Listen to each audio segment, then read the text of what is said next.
All right, good morning. Thank you, Riaz and Sophie. It's really been a wonderful morning so far. Let me launch straight in since we are quite short on time. So I'm sort of asking an interesting question. Having come from my own background is actually a mixture of having studied in a seminary context alongside doing a BA, an MA and a PhD in Islamic Studies in a Western university or in a couple of Western universities. And as a consequence of that, this is a presentation which a lot of my sort of professors going through the Western system would sort of raise their eyebrows about, because why are you engaging in a confessional conversation in this manner? But this is, to all intents and purposes, a confessional conversation. Or at least I'm going to try and engage that. And at the same time, I'm going to try and maintain the rigors of an academic engagement with the subject. It's one of the funny things about Islamic studies, which perhaps we'll cover a little in the course of the conversation. So my question, or my presentation title is up on the screen, Developing Research Agendas for British Muslim Intellectual Leadership. And basically the question is, for me, what is British Islamic intellectual leadership, and what do British Muslims who want to cultivate an environment and a context in which they can develop intellectual leadership need to be engaged in? What do they need to prioritize? And who decides what matters and what doesn't? And on what basis do they decide that?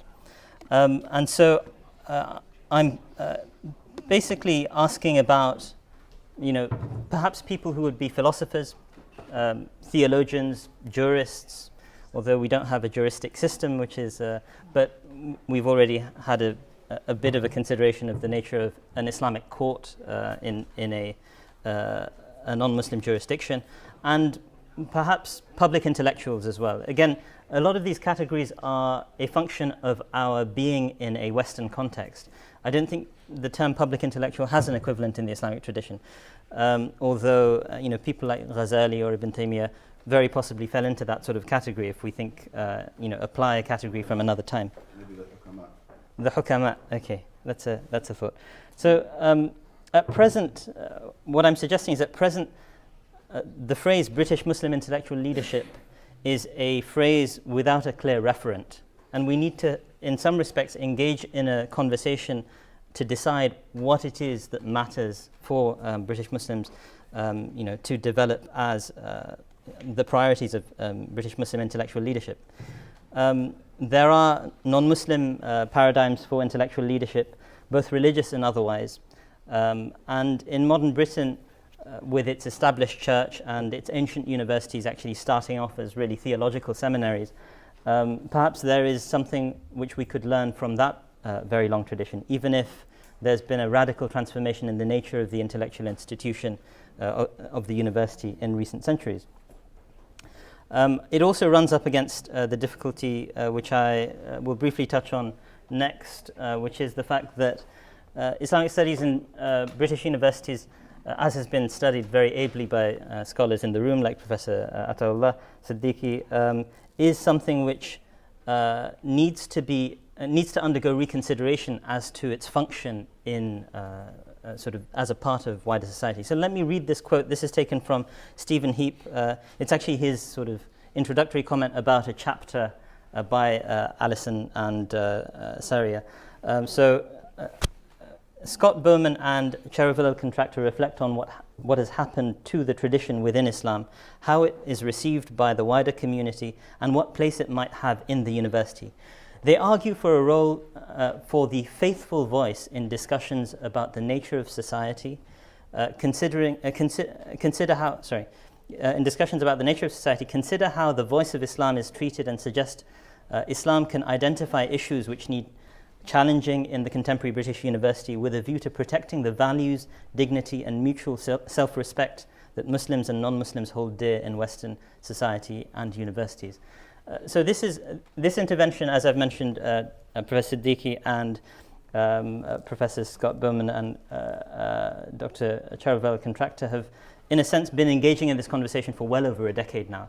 But Islamic studies, Middle Eastern studies, Near Eastern languages and cultures as departments haven't really, at least in my sort of exposure to the departments that I've seen up close, hasn't paid attention to this call. And this basically is a sort of outline of some of the most recent literature. And in a sense, one of the recent institutions, but that's the book by Alison and Saria. So in that context, what I'm asking is, what is it that, one of the things I say in the abstract is that, in a sense, we have these seminary institutions and we have universities. Universities have tiny departments of Islamic studies typically.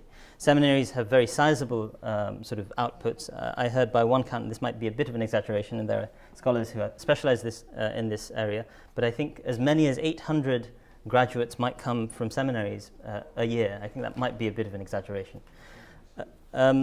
Now, if that is the case, and what I'm proposing is that there may be a space for the hybridization of universities and seminaries, which is in process, and I'm coming from an institution myself which is a hybrid of that nature. But at the same time, there needs to be a greater consideration and reflection on how the curricula have to adjust to meet the demands of whether it's the Muslim community, or reflecting on how a faithful voice can contribute to a wider British sort of conversation on these sorts of matters. Okay, how am I doing for time, by the way? Okay, so of course scholars so one of the realities of our sort of institutional infrastructure is that you have scholars who come out who are ulama, who are maulanas, who are trained very specifically in a curriculum that was in some respects established centuries ago. And you have a whole range of intellectual leaders in other fields coming out of the university systems who have expertise in various other areas. Scholars have pointed out, scholars like Tariq Ramadan at Oxford have pointed out that the scholars of the text and the context both need to be given significant attention. So scholars of the text may be scholars who understand the Quran, the Sunnah, the classical tradition, but you also have the reality that Muslims who are trying to engage as intellectual leaders are very often ill-equipped when it comes to other traditions of engagement. And so as an example from the classical Islamic tradition, there's a common phrase in the science of mantiq, or logic, Greco sort of Arabic logic, al-hukmu ala shay'i far'un an tasawwurihi, that to be able to evaluate something, to be able to evaluate an issue, that evaluation is contingent upon properly conceptualizing what the issue is in the first place. So if you come out of a seminary and you are ostensibly trained to give fatwas, but you don't understand the nature of a certain activity or a certain practice in the community in which you reside, or a certain legal norm, or a certain financial transaction, how are you supposed to engage in that sort of evaluation? So in light of that, and I appreciate I've been speaking in relatively general terms so far, and I just wanted to also highlight the Muslim population in this country and the projected growth of it. This is according to Pew. I had a look at the Office of National Statistics last year in 2018, gave a considerably more conservative figure. It was more like 3.4 million. But Pew is saying in 2016, it was estimating 4.1 million Muslims in this country. And the projected growth is significant. If we go for the medium sort of assessment, within about 30 years, we're likely to see a trebling of the number of Muslims in this country. This will give rise to questions, as Mawlana Shams al-Duha pointed out, that seminaries are concerned about preserving religious identity. In what way can we be equipped to engage in that task of preservation with the sort of massive ballooning of the population of Muslims in this country? So at the heart of my paper, and it's still in progress, is a question about what should British Muslim intellectual leadership be concerned about primarily. And I am sort of, at this point, still formulating a series of answers for this, possible answers for this. But I think there's a significant need to develop modern theologies that appreciate and appropriately engage the zeitgeist. This is something, as I say, can be an activity that is shared both by the university and by the seminary and in partnership with each other, potentially. The potential of Muslims in being as part of a vibrant democratic civil society, representing their needs in the form of special interest groups. We have organizations like the Muslim Council of Britain. But on what basis do they choose to promote certain agendas and disregard others? On what basis is there an understanding that something is important and something is not? Is there are there empirical studies that are taking place? How much empirical sociology are, for example, British Muslim intellectual leaders, the ulama, for example, do they have any grasp on the methods of contemporary social science surveys and the like?